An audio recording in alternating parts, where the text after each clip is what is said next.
Setelah namanya disebut sebagai orang pertama yang menghubungkan Kapolda Sumsel, Irjen Eko Indraheri, dengan dokter keluarga Akiditio Hardi Darmawan, Kadinkes Sumsel Lesti Nuraini mengakuinya. Lesti mengatakan, Hardi menghubungi dirinya untuk meminta nomor Kapolda Sumsel terkait adanya rencana bantuan untuk penanganan COVID-19 di Sumsel dari keluarga Akiditio. Selanjutnya Kapolda Sumsel tak keberatan karena tujuannya untuk membantu, dan berlangsunglah penyerahan bantuan secara simbolis tersebut. Lesti tak menyangka dan tak mengetahui apa yang sebenarnya terjadi saat ini.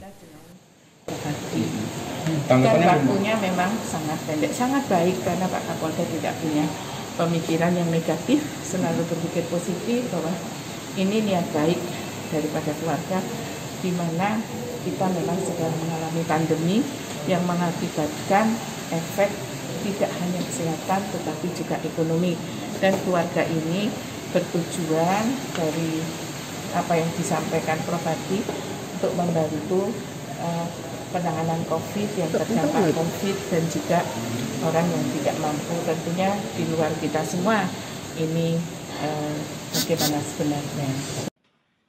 Nama Kadinkes Sumsel disebut Kapolda Sumsel saat keterangan persnya untuk menyampaikan permintaan maaf atas terjadinya polemik bantuan 2 triliun dari keluarga mendiang Akiditio. Tim Liputan, Kompas TV, Palembang, Sumatera Selatan.